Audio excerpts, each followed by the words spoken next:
Bruno Kabangu Tshizubu Kabachi a officiellement clôturé sa campagne électorale dimanche 17 décembre 2023. Le candidat numéro 382 à la députation nationale ville de Mbuji-Mayi a, face à la presse locale, fait la restitution des activités réalisées pendant sa campagne électorale, qui sont essentiellement constituées des visites de ses différentes bases électorales. Chers journalistes, tout au long de ma campagne électorale, j'ai eu l'opportunité de circuler dans toutes les 5 communes qui composent notre ville de Mbuji-Mayi, chef-lieu de la province du Kasaï oriental, en envie de communier avec toutes les couches de la population.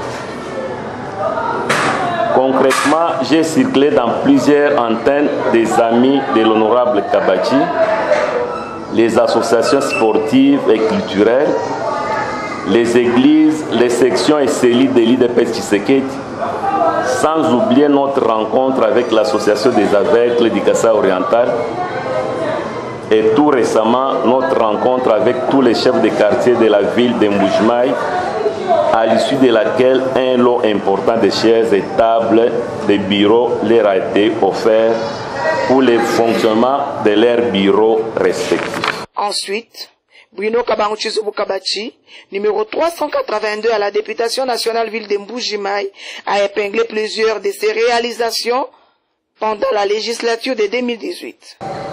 Ensuite, j'ai présenté mon bilan comme député en fonction, car, comme vous le savez, les ennemis du peuple ont fait croire à la population que les élus IDPS Tshisekedi n'ont rien fait au Parlement, s'opposant même aux actions du chef de l'État. Et pourtant, déjà en 2019, je suis le premier élu IDPS Tshisekedi qui s'était opposé à la coalition FCC Cash. Pendant que les autres dansaient pour Kabila à Kingakati, je suis le premier élu de Mbuji-Mayi à prendre parole au mois de mai 2019 pour informer la représentation nationale au sujet de la pénurie d'eau potable, en disant haut et fort qu'un bidon d'eau potable coûtait 1000 francs. Aujourd'hui, nous avons des bornes fontaines presque partout. J'ai contacté plusieurs fois le ministre de la Justice en faveur des prisonniers qui vivent dans les conditions précaires. Et d'ailleurs, à ce sujet, je peux confirmer que je suis l'unique député national qui a passé toutes ses vacances parlementaires en Mbuji-Mayi et qui a visité les prisonniers à chaque fois que j'étais ici.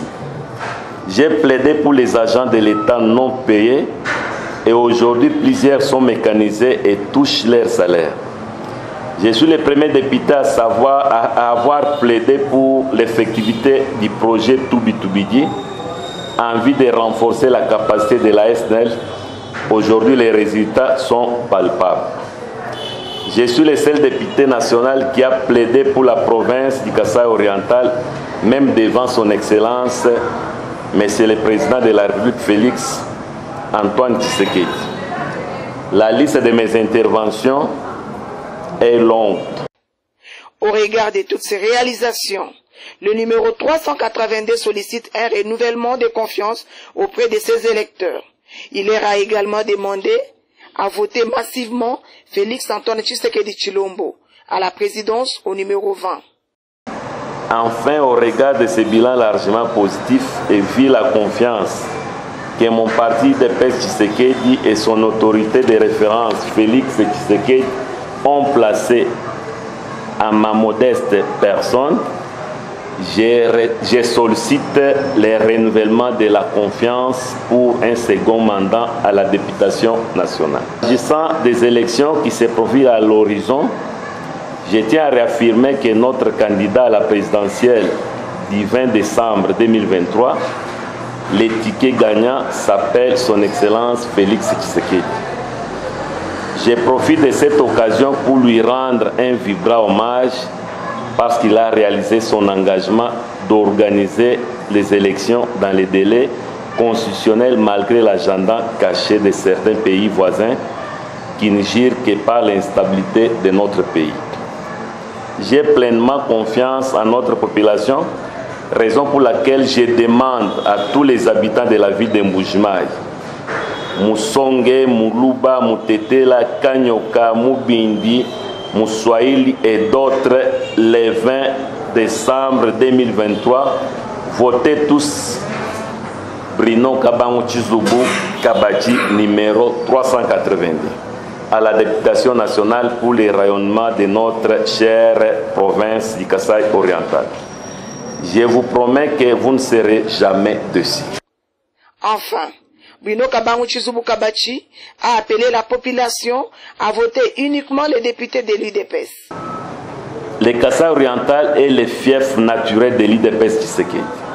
D'ailleurs, même dans son discours, le chef de l'État a demandé à la population de lui accorder la majorité parlementaire. Ainsi, pour consolider les acquis de 37 ans de lutte, nous devons voter uniquement les élus UDPS Tshisekedi de la présidence jusqu'au niveau municipal.